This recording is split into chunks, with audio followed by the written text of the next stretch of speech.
Good morning guys. Kasabong Luzon, Visayas, Mindanao. Lalong-lalo na sa inyo ating mga followers, sa ating mga viewers, sa ating subscribers dito sa ating channel, YouTube, Kalyo Kasbong TV. Sa umaga nito ngayon, magbigay naman kong content sa inyo mga baguhan pa lang na papalaig manok.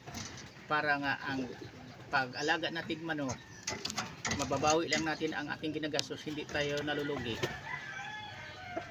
Nasa tamang pagpili, nasa tamang diskarte sa pagpili.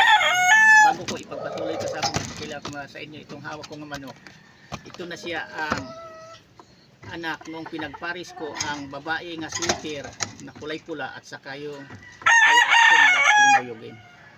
Ang kulay nito niya kulay pula naman na lang sa ina na linyadang sweater, kasi karamihan kasi sa babae doon talaga nakukuha ang magiging anak niyang lalaki ang mga kulay. Ilan-ilan lang ang makukuha sa ama, tulad dito, wala nga itong kapatid siya nga itim, alimbayogin. Lahat tong magkapatid kulay pula, mana lahat ang kulay sa kanilang inang sweater.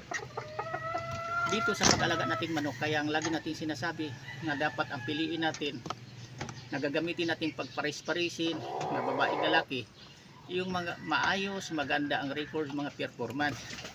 Kasi bukod na ginagamit natin na pang personal na panglaro, nag-out nagbinta din tayo, kasi kailangan talaga mag-out magbinta na tayo para doon mababawi ang ating ginagastos, kumikita pa tayong konti. Kasi dito sa pag-alaga manok, sakto lang, hindi ko to kinakahiya. Alam niyo kung bakit? Malinis, marangal na pamaraan na kumikita tayo sa pagmamanok kung makapagkita. Yan ang pinaka-importante sa pagmamanok na dapat di natin pinakahiya ito.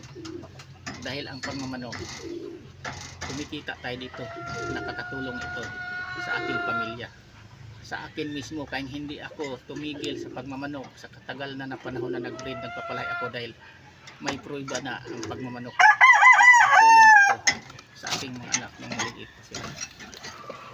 Yan ang totoo.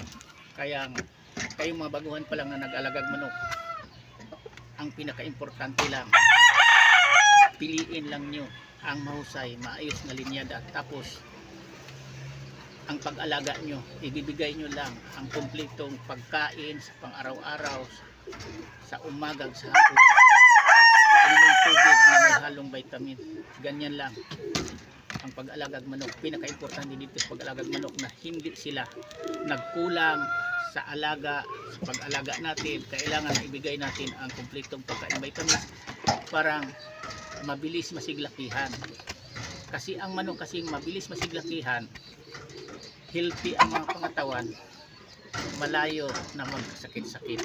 Hindi tulad ng nababansot. Ang nababansot kasi yan ang madaling makapitan ng mga bakterya, madaling magkasakit-sakit. Unang-una sipon ang kasama niyan pag nababansot. Pero dito sa sakto sa alaga, healthy na siglakihan, hindi madaling kapitan ng mga sakit-sakit. Yan ang naka-advantage kapag marunong ka na sumunod sa proseso sa pag-alagag manok. Kaya ang aking mga ginawang content video, ibinahagi ko lang sa inyong mga baguhan pa lang ang aking kaalaman tungkol sa pagpili o sa pag-alagag manok, paano ang gamutin, nasa ilalim na yan na tambak ang ginawang mga content video. Pwede nyong halongkatin yan sa pinakailalim. Mayroon akong tinuturo kung paano gagamutin ang bulutong, sipon, o yung tawag nito sipon na hindi lumalabas, nasa loob lang. Mayroon na akong ginagawang mga content video dyan. Kaya kayong mga baguhan pa lang, walang mawala sa inyo kung itry nyo lang. Kalakalin na lang nyo, titingnan nyo doon ang aking mga ginawang content video. Kung mayroon kayong mga manok na nagkaroon ng sipon, anong sakit-sakit, bulutong, tinuturo ko yan dito sa aking mga ginawang content video dito sa aking channel. Pagpasensyahan nyo pala, may medyo maingay sa likod ko, hindi batang umiyak yan, pusa lang yan dahil nakakulong. Kaya umiyak dahil kinulong, dahil lumagala sa malayo, baka di na makabalik dahil imported na pusa yun. Yan lang ang maibigay kong tips sa umaga sa inyo ngayon, mga baguhan pa lang sa pag-alagag manok. Kumikita tayo dito, basta alagaan lang natin mabuti. Huwag lang nating hayaan sila na magugutom. Huwag natin mapalibasan ng gutom ang ating alagang manok, parang hindi ninipis ang mga pangatawan.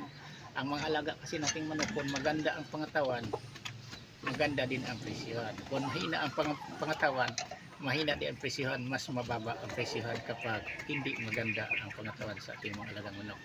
Yan lang, hanggang dito muna ako, bukas ulit bantay.